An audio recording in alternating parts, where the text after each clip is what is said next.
Hello বন্ধুরা, Bengali mysterious শোতে তোমাদেরকে স্বাগত। আজ আমি তোমাদেরকে হ্রদে ঘটে যাওয়া দুটি ভয়ানক ঘটনা সম্বন্ধে বলতে চলেছি।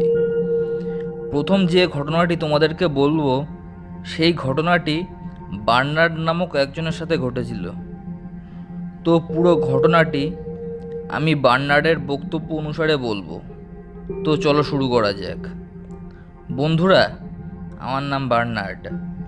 আমি ফ্রেঞ্চ গায়ানার কায়েন শহরে থাকি। আজ আমি তোমাদেরকে আমার সাথে ঘটে যাওয়া একটা রহস্যময় ঘটনা বলতে চলেছি। এই ঘটনাটি আমার সাথে প্রায় 12 বছর আগে ঘটেছিল। আমাদের বাড়ির খুব কাছেই একটা ছোট হ্রদ ছিল। তো 12 বছর আগে একদিন আমি আর আমার দাদু দুপুর 2টোর সময় সেই হ্রদে মাছ ধরতে গিয়েছিলাম। আমরা আগেও বেশ কয়েকবার সেই হ্রদে মাছ ধরতে গিয়েছি। সেই সময় আমার বয়স ছিল 9 বছর। আমরা সবসময় নৌকো নিয়ে হ্রদের মাঝখানে যেতাম। তারপর আমার দাদু মাছ ধরত। তো সেই দিনও আমার দাদু নৌকো নিয়ে হ্রদের মাঝে চলে গেল। ও ওখানে পৌঁছে আমার দাদু ফিশিং রড বের করতে লাগলো। আমার দাদু যতক্ষণ ফিশিং রড বের করছিল, ততক্ষণ আমি হ্রদের চারপাশটা তাকিয়ে দেখছিলাম। তাকাতে তাকাতে আমার নজর হ্রদের জলে এসে পড়ল। ও সেই জলের দিকে তাকাতেই আমি এমন একটি জিনিস দেখতে পেলাম, যা দেখে প্রথমে আমি অবাক হয়ে গেলাম ও তারপর ভয় পেতে শুরু করলাম। আমি দেখতে পেলাম জলের ভেতর থেকে কেউ যেন আমার দিকে তাকিয়ে রয়েছে। হ্রদটির জল এতটাই পরিষ্কার ছিল যে আমি তার চোখ দুটিকেও স্পষ্টভাবে দেখতে পাচ্ছিলাম। আমি বুঝতে পেরেছিলাম এটা কোনো মাছের চোখ না। তাই আমি খুব ভয় পেয়ে গিয়েছিলাম। আমাকে ভয় পেতে দেখে আমার দাদু আমাকে বলল, বার্নার্ড, এত ভয় পেয়ে রয়েছ কেন?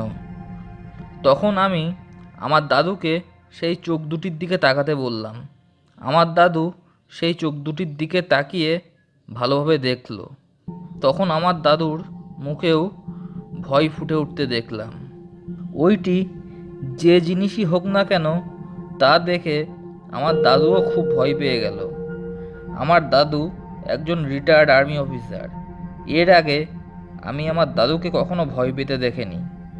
তার মানে যে জিনিস আমার দাদুকে ভয় পাইয়ে দিয়েছে তা সত্যিই ভয়ঙ্কর কিছু হবে।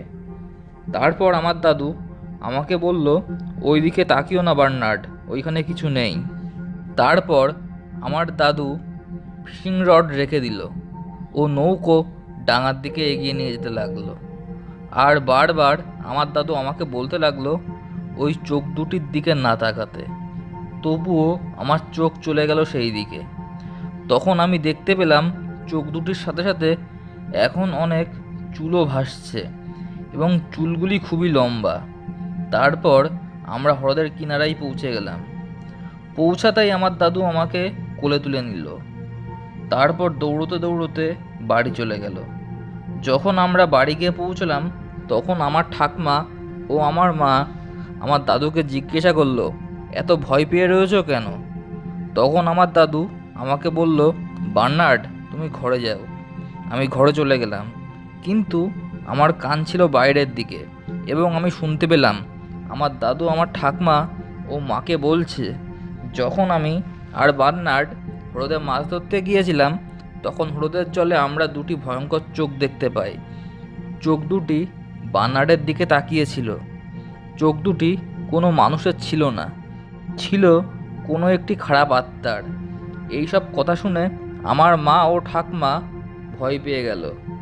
এই ঘটনাটি ঘটার 10 বছর পর যখন আমি বড় হয়ে গেলাম, তো একদিন আমার দাদু আমাকে ডেকে বলল, বার্নার্ড, তোমার মনে আছে 10 বছর আগে তুমি আর আমি মাছ ধরতে গিয়ে দুটি চোখ দেখতে পেয়েছিলাম? তখন আমি বললাম, হ্যাঁ, আমার মনে আছে। তখন আমার দাদু আমাকে বলল, তুমি কি জানো সেই দিন কেন আমি তোমাকে কোলে নিয়ে দৌড়ে পালিয়ে গিয়েছিলাম? আমি বললাম, না। তখন আমার দাদু বলল, সেই দিন যখন আমরা কিনারায় পৌঁছলাম, তো পৌঁছতেই আমি দেখতে পেলাম একটি ভয়ঙ্কর মহিলার মাথা জলের একটু উঁচুতে ভাসছে ও সে তার দুটি হাত দিয়ে তোমাকে জড়িয়ে ধরার চেষ্টা করছে। তখন আমি তাড়াতাড়ি তোমাকে কোলে তুলে নিই ও দৌড়ে বাড়ি চলে যাই। প্রথম গল্পটি এই পর্যন্ত। চলো দ্বিতীয় গল্পটি শুরু করা যাক। দ্বিতীয় যে ঘটনাটি তোমাদেরকে বলবো সেই ঘটনাটি এডওয়ার্ড নামক একজনের সাথে ঘটেছিল। তো পুরো ঘটনাটি আমি এডওয়ার্ডের বক্তব্য অনুসারে বলবো। বন্ধুরা, আমার নাম এডওয়ার্ড। আমি তাসমানিয়ার কুইন্সটাউন শহরে থাকি। আজ আমি তোমাদেরকে আমার 3 বন্ধুর সাথে ঘটে যাওয়া একটা রহস্যময় ঘটনা সম্বন্ধে তোমাদেরকে বলতে চলেছি। এই ঘটনাটি প্রায় 3 মাস আগে ঘটেছিল। আমার বয়স 23 বছর। আমি পড়াশোনার সাথে সাথে পার্ট টাইম কাজও করতাম। আমার মতো আমার 3 বন্ধুও পড়াশোনার সাথে সাথে পার্ট টাইম কাজ করত। রবিবার দিন আমাদের 4 বন্ধুর পুরোপুরি ছুটি থাকতো। সেই জন্য প্রতি শনিবার রাতে আমরা 4 বন্ধু গাড়ি নিয়ে দূরে কোথাও না কোথাও ঘুরতে যেতাম। তো এই রকমই এক শনিবার রাতে আমরা ঠিক করলাম দূরে জঙ্গলের মধ্যে হ্রদের পাশে গিয়ে ক্যাম্পিং করব। তো আমরা 4 বন্ধু খাবার দাবার ও ক্যাম্পিংয়ের সরঞ্জাম নিয়ে গাড়িতে করে বেরিয়ে পড়লাম। ওইখানে পৌঁছে আমরা প্লাস্টিকের তাঁবু টাঙালাম ও কিছুটা দূরে আগুন ধরালাম। সেই সময় আবহাওয়া ঠান্ডা ছিল। আমি ও আমার 3 বন্ধু রাত 11টা নাগাদ খাবার খেলাম। তারপর আমার 2 বন্ধু সিগারেট ধরিয়ে হ্রদের পাশে হাঁটতে লাগলো। আমি আর আমার আরেক বন্ধু ক্যাম্পিং স্পটেই বসেছিলাম ও আগুনের আলোয় হ্রদের সৌন্দর্য দেখছিলাম। ঠিক সেই সময় আমি দেখতে পেলাম হ্রদের জলে কোনো মানুষের মাথার মতো বস্তু ভাসছে। আমার পাশে বসে থাকা বন্ধুটিও তা দেখতে পাচ্ছিল। তখন আমি বাকি 2 বন্ধুকেও ডাক দিলাম ও তাদেরকেও সেই জিনিসটি দেখালাম। কিন্তু সেই বন্ধু দুটির মধ্যে একজন দেখে ভয় পেল ও আরেক বন্ধু বলল কোনো পাখি হবে হয়তো। আমাদের ভয় পেতে দেখে সেই বন্ধুটি ইয়ার্কি মারতে লাগলো আর সেই জিনিসটির দিকে তাকিয়ে বলতে লাগলো, ওখানে কি করছো ঠান্ডায়? এখানে এসে সিগারেট নিয়ে যেতে পারো। এর কিছুক্ষণ পর আমরা 4 বন্ধু তাঁবুতে ঢুকে শুয়ে পড়লাম। যখন রাত 2টো বাজে তখন আমার জোর টয়লেট লাগলো, কিন্তু আমার একা টয়লেট করতে যেতে ভয় করছিল। সেই জন্য আমি আমার এক বন্ধুকে ডেকে সাথে করে নিয়ে গেলাম। টয়লেট করে যখন তাঁবুতে আসবো ঠিক সেই সময় পেছন দিক থেকে শব্দ ভেসে আসতে লাগলো।